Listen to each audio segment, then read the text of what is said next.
Hello everybody, welcome to Bish's RV. Behind us today, first time I've ever had a chance to put this model on here, and I don't just mean this specific model number, I mean this floor plan. I've never seen a floor plan executed quite like this in the towable market. What's sort of funny, if you look at this, it kind of gives me motorhome vibes. They somehow adapted this to a towable bunkhouse family camp and travel trailer. And I swear, like I tell people all the time, hey, if you've seen like one 26-foot bunkhouse that's 30-foot tip to tail, you've seen them all. At least I thought that until I saw this one. Ozark kind of combines bits and pieces of a bunch of different RVs into a surprisingly original concept here, where you do have a double over double bunkhouse in the back. But first of all, you might look at this and go, God, those bunks are big.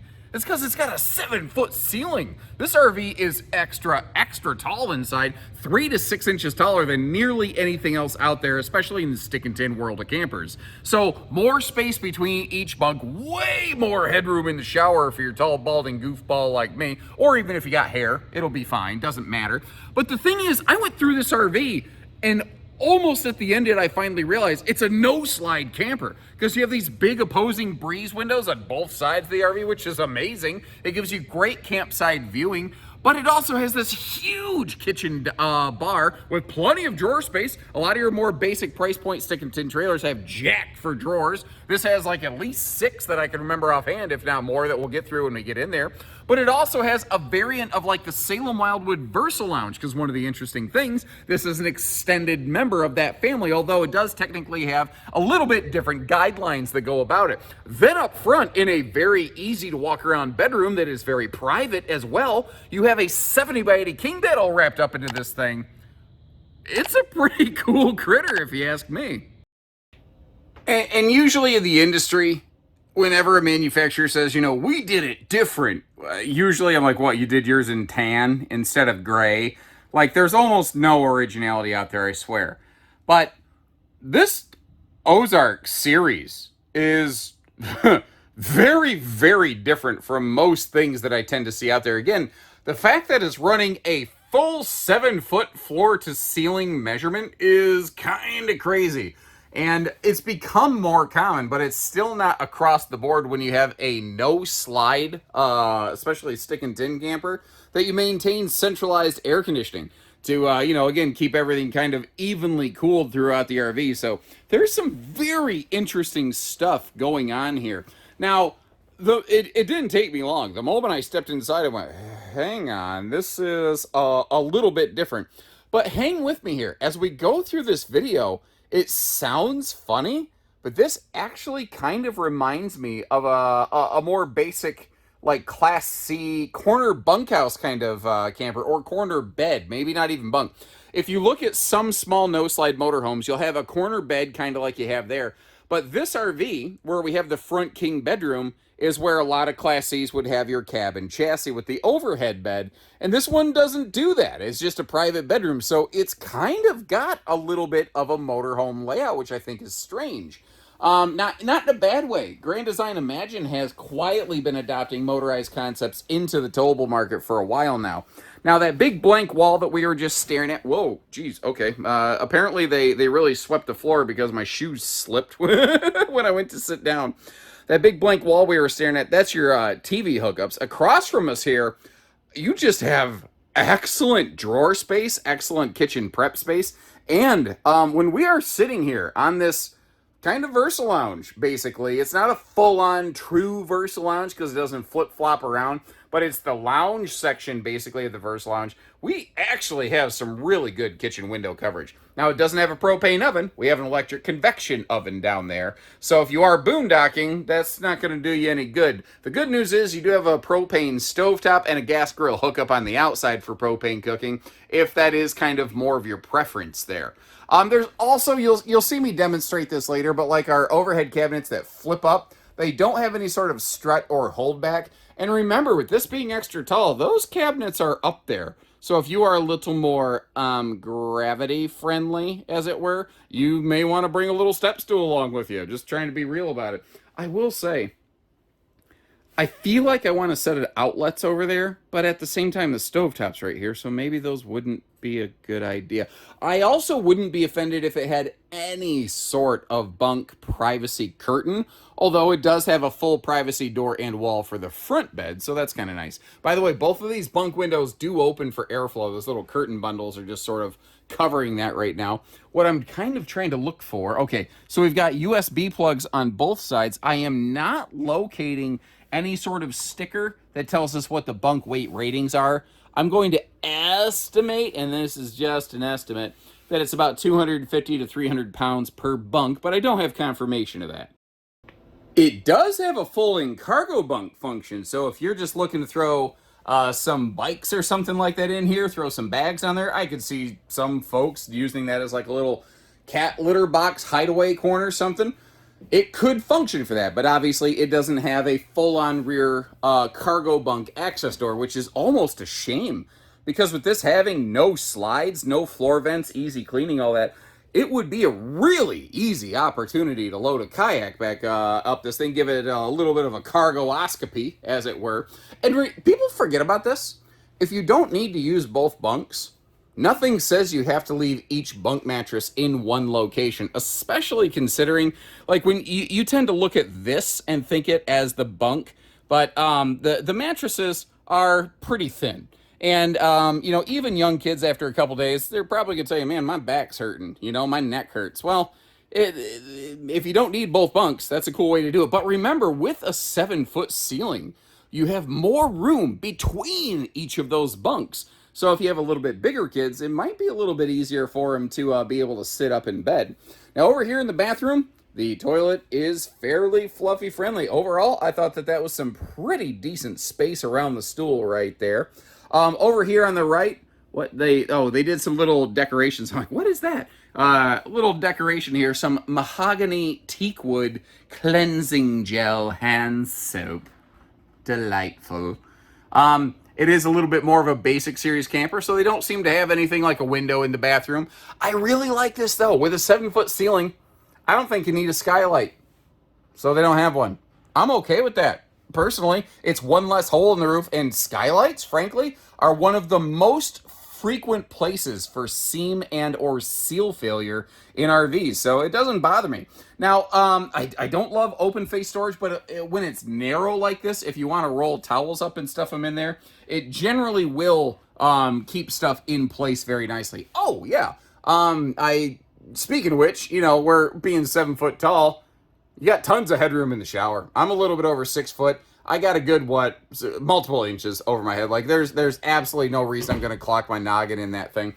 Now, if you were paying attention, over here in the kitchen, and we're about to open all the cabinetry, the kitchen doesn't have a stovetop vent hood. What you have is a power exhaust vent fan above it. Now, albeit the small fan, if you wanted to upgrade fans, dollar for dollar, the easiest way to get a big, effective fan is a variety called Hengs, Hengs. But the thing is, most people think the big fan is called a Max Air fan. Max Air is an awesome product, but it's the brand name in the same way that Kleenex is a brand name. Like, if you ask somebody for a Kleenex, what you're actually asking for is a facial tissue, correct? Well, if what you're looking for is a high velocity exhaust fan, Max Air is an amazing variety. They've really set the gold standard. But for just replacing a small vent for a big one, Hengs is awesome. So that's a route that I like to go. But look at the window coverage once again on this, and they went different here. They went very different on the seating with kind of a wraparound, not full wraparound, but an L-shaped lounge. You're going to see this section jackknifes. The other section is a fixed bench with some storage below. There is a floating table that's included with the RV. We'll get to all that in just a second. But first of all here, I actually want to start cracking open all the storage, starting with some really nice drawer capacity and coverage here. Now, there's a bunch of plumbing going on under the sink, so they did not have the opportunity to put a wastebasket there. I think that would have been really cool. Again, you have a convection electric oven, but not a propane gas oven down there. Your refrigerator in this, it is a 12-volt DC compressor fridge. It's one of the more 8 cubic foot variety versus the 10 cubic foot variety, so you may want to kind of keep that little detail in mind there. About 7 foot tall floor to ceiling pantry space. And again, the overhead cabinet stuff, It doesn't have struts or anything to hold it open. It is going to be the auto close variety, the gravity drop variety right there. So kind of keep that in mind and plan accordingly. Now, they left part of the jackknife portion of this lounge open, wide open underneath. I don't dislike that because I'm somebody, I like to be able to curl my legs under me when I lean forward, probably because of my chubby body type. It helps me balance myself better and not have to engage my core. I don't know if you noticed my body type, but I don't seem to go out of my way to engage my core any more than I have to. I'm not proud of that. I'm just, it's a fact. You know, we can call a spade, a duck, and that's kind of what's going on. But that table, I like that they included a table, but it's like an inch above the sofa cushion pad, which makes it not exactly functional. I've already sent that note to the product manager. This is a new floor plan, so it's possible they haven't really smoked some of those details out. It's existed mostly just on paper so far. But I would definitely encourage them to explore some other options here. Now, here in the bedroom, they went with a 70 by 80 king bed, which I think is very cool. You may notice though how the bed base goes right out to the edge of the bed. So sometimes on my videos you hear me say, yeah, but you can swap down to a queen. I mean, you could replace the mattress to a queen, but you're not actually changing the bed base. So it may be a little bit of a shin buster toe bonker. You're going to want to kind of keep that in mind. Because there is a sliding privacy door over here. Okay, TV hookups over there. Just want to make sure you get to see, why didn't they? It seems like that would have been a better spot for it, but I don't know. What do I know? I'm an idiot. I've looked at RVs for 15 years. I don't know anything. Household and USB outlets on both sides of the bed. That's a nice little thing. One thing I did notice, I like the fact that they fully enclose the storage above the bed. Again, it doesn't have struts, but at least it's not wide open air, so it's on its way to being nerd preferred. But if you take a look at this, the LE series down here, they do not have struts under the bed. That was a heavy lift. Especially if you want to lift the bed and then get something, especially if you've replaced the mattress, you're going to break a sweat, it's gonna be a bit of a workout if you want to pump that thing a few times. Then again, if you can't get to the gym because you're out on the campsite and you need to do some bicep curls, I suppose that's a pretty decent way. And in terms of road mode, we're basically looking at it with no slides. One of the cool things here, if you pull into any place, you just pop the steps open, you slide inside. Every single thing is readily available, accessible, ready to go. About the only thing you want to consider is that if you're only plugged into the truck and have a battery on it, you're not going to run the convection oven. You're not going to run the air conditioner. But everything else, you can make do. And this is kind of one of those, don't necessarily judge the book by its cover. It's a little bit more than skin deep kind of situations. When you first look at this, especially this model, this is the LE more basic series here. On the outside, pretty much just looks like another stick and tin camper. But did you notice the cargo capacity on those weights and measures? Did you notice the holding tank capacities on the weights and measures I flashed on screen for you? Don't get me wrong, it doesn't have like a 90-gallon fresh tank, but compared to most no-slide bunkhouse family camping stick and tin campers, I don't think the holding capacities suck. The cargo capacity is excellent. You can actually pack. Frankly, so many RVs have dangerously low cargo capacity, and I'm really glad to see a brand that is bucking that trend. Now, you might notice the spare tire just kind of chills out in the front pass-through cavity. If you wanted a bracket or carrier to put it somewhere else, we got a part shop with all that stuff.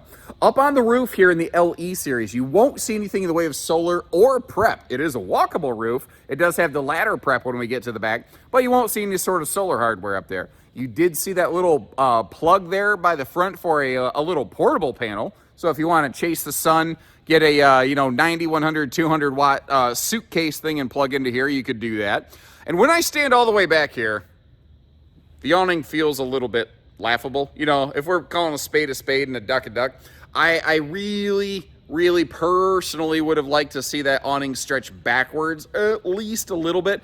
Again, with this being a more budget sensitive trailer, having a 40-foot awning that goes from the front of that or the back of that baggage door to the back of the trailer probably wouldn't make sense, but it's definitely not any more than it has to be. It will cover you know, your entry door, it'll cover the picnic table, and that's about all it's going to cover. So you may want to bring a little screen room with you.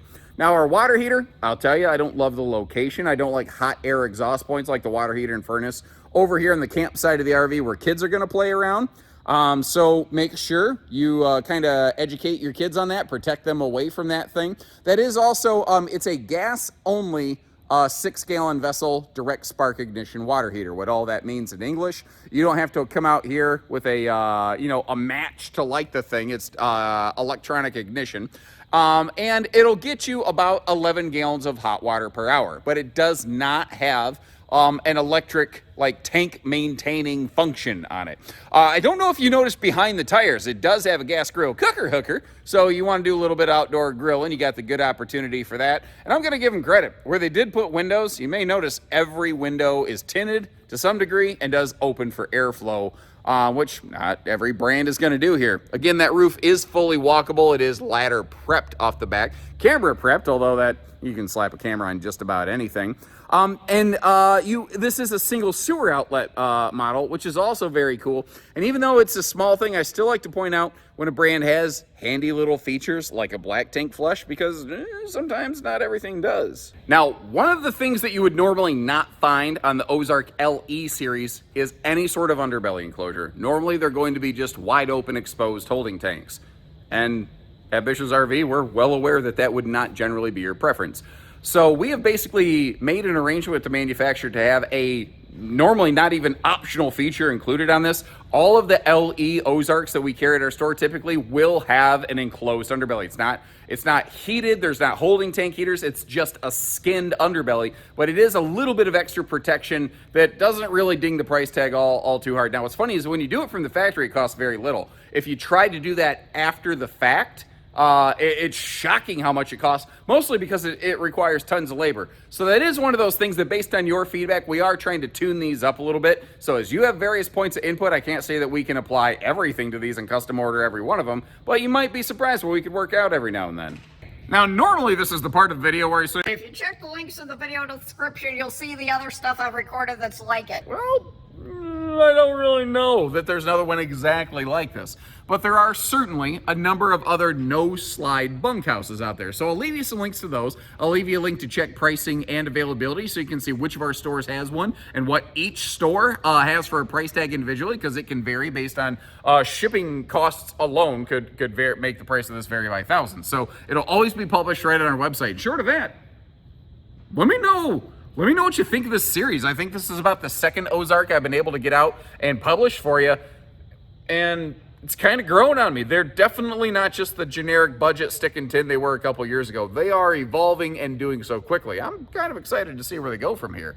So until next time, take care, stay safe, have fun, and happy camping, everyone.